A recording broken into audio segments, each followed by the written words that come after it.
Hello, hello, and welcome to my version of a beginner's guide. Um, so the full story is a couple of weeks ago, I got my mom to finally play this, and there were tears. There were tears on my side for the most part, and there was frustration on my mom's side, and I just could not figure out how to explain the things that needed explaining. And I get that most people probably aren't going to have the same problems my mom did playing this, but it's also, I have been agonizing over the fact that I could not figure out how to explain the things that were frustrating my mom. So, I'm making a beginner's guide. In doing this, I have decided to start a new farm, which may or may not be a problem for me. I have many farms because I like playing this game.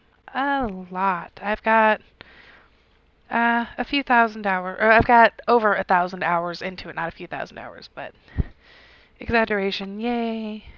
Over 700 of those hours are actually playing the game, too, not just loading it up and forgetting that I put it there. One of the visual mods I have is for the hair, and I think it's got some nice hair colors, so that's one of the visual mods I have. You can ignore that, or if anyone's interested, I can tell you which mod I use. So this is the character creation screen. I also have a cat mod. It's fine. We're not using a cat anyways. I'm going to choose a dog that looks like my dog, Kitty. So this is the character customization screen. You can always just hit random until you find something that you want to work with. Sometimes I do that because I make probably a lot more farms than anybody ever really needs. But just gonna go through, find a shirt I like. I like that shirt. I like pants. They've got different options. They've got shorts. They've got a long skirt. They've got a short skirt. I like pants. I am gonna hit skip intro, but hey, if you've played this game or if you've looked into this game, I definitely recommend watching the intro. It's got some great stuff. Over here you'll see a little wrench. Basically, this is a settings tab. These are quote-unquote advanced game options. So if it's your first time playing, you're probably going to want to do normal community center bundles because they are well documented. I'm not going to say super easy because the community center bundles aren't really meant to be easy, but they are documented. If you go to the Stardew Valley wiki, which I have like 16 of those tabs open right now at this very moment, they've got a page for the bundles that'll tell you how to fill out the bundles, how to find the fish that you need, etc. You'll know exactly what you need for the bundles before even going into the game. Because this is not my first farm and because I've been playing for many years, I've been enjoying the new 1.5 remixed bundles, which are not quite as well documented, but there's been a good start on it. And they're just something that's a little bit different than the classic Stardew Valley bundles. Guarantee year one completable. So in the classic bundles, you need a red cabbage for one of them. Red cabbage is only accessible in year 2 from Pierre's. But sometimes the traveling cart down in the forest sells a red cabbage seed. This option guarantees that you will get that red cabbage seed sometime in the first year. You just have to go down and check the cart for it. Mine rewards, like it says, where is it? Well, every 10 or so floors on the mine, there we go, modifies the rewards that appear on the mines. There is a treasure chest with a reward in it.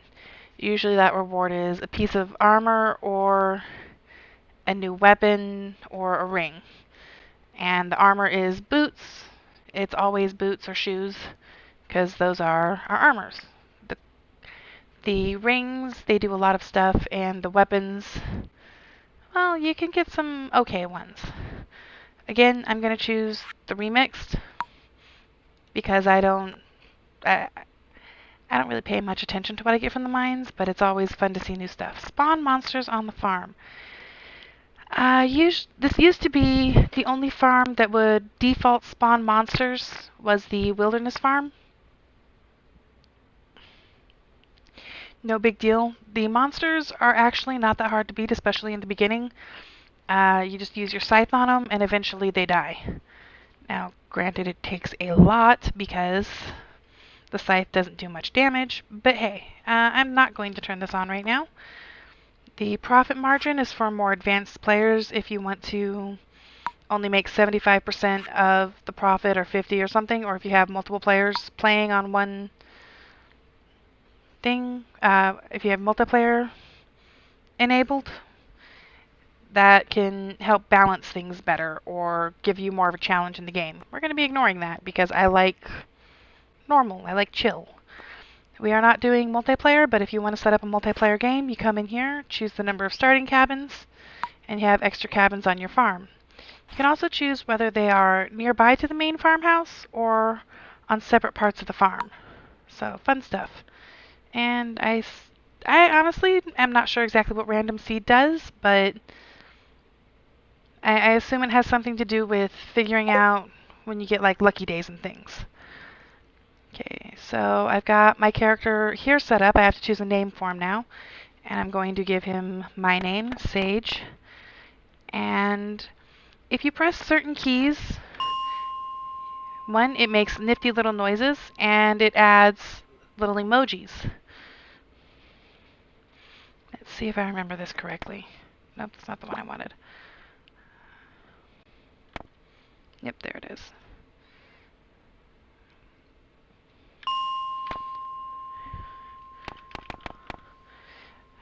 Yes, I put emojis in here. But that's a secret. Again, you can look that up on the Stardew Valley wiki to find out exactly which items do the thing. The heart is the greater than symbol. The triangles are the ADA and the lesser than symbol. And you can also put the equal sign, and there's a few other ones, but I don't remember those off the top of my head. The equal sign creates a star. I'm going to leave that in there, because why not? It's always amusing when people talk around my farm and say symbols in the game. For the favorite thing, I'm going to put Stardew, because if you put certain things in here, if you put Concerned Ape, who is the creator of the game, when you get a star drop in the game, you get a special little message. If you put Stardew in the game, it tells you you feel a connection to the valley. And I kind of want to do that. So, yeah. And I'm, again, going to skip intro. Because this is a 1.5 playthrough, I'm going to play on the beach farm, which is, you know, new, interesting, different. It won't really affect much for the beginner's guide. If you are a true beginner, I highly recommend going with the standard farm first. It has a lot of land. It doesn't have very many perks, but you've got plenty of farming space on there. It's the one with basically the largest amount of farmable space. The river one has less farmable space, but you get access to different kinds of fish. The forest farm, you get, again, a little bit less space, but you've got like 3 ponds, and you can fish in the ponds, but you won't catch much more than the regular junk. But you also get forageables that spawn, as well as free hardwood once you upgrade your axe. The hilltop farm, I really haven't done much on the hilltop farm. It's definitely a different layout. There's not a whole bunch of farmable space, but it's great for a challenge. And the wilderness farm is the monster farm, basically.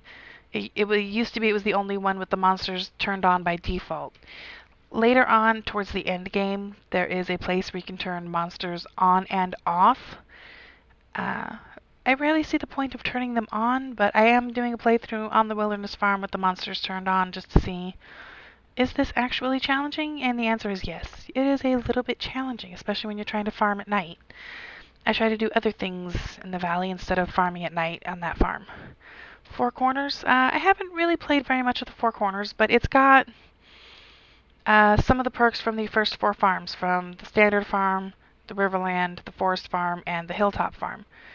One of the things about the Hilltop Farm is they've got a little area where geodes spawn, and you can collect free rocks and free ores and stuff, which are pretty useful. And the Four Corners Farm has it has the second largest amount of land for actual farming, as well as access to river fish and forageables and a small area for spawning geodes. But again, it's much smaller than any of these other bigger farms would have. It was created, I believe, as a multiplayer map so that different players could do different things. And the thing about multiplayer is you can all do your own thing in the game and still play the game together and have fun. It's pretty neat. And again, like I said, the beach farm is the newest one. And I have done a little bit of playing on it so far. It's certainly very big, and I like the different aesthetic. But okay, so I have selected that, and I'm gonna hit OK. I've selected a dog that looks like my dog, and we are gonna play the game. Maybe. There we go. For a second it felt like it wasn't gonna load.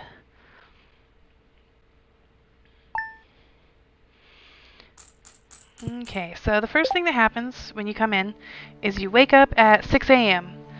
Now, ordinarily there would be a cutscene where you meet Robin and Mayor Lewis.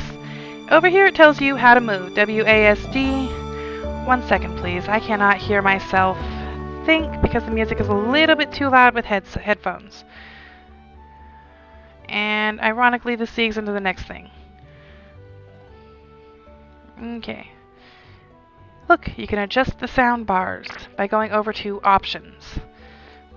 Anyways, this is the basic menu that pops up when you press E. There was a little thing over here with the WASD for walking, and there was some other information on there that I did not look at properly. But it tells you basically how to play the game. To interact with things, you just click on them. Right click, left click does things, but only when you've got like a certain tool selected.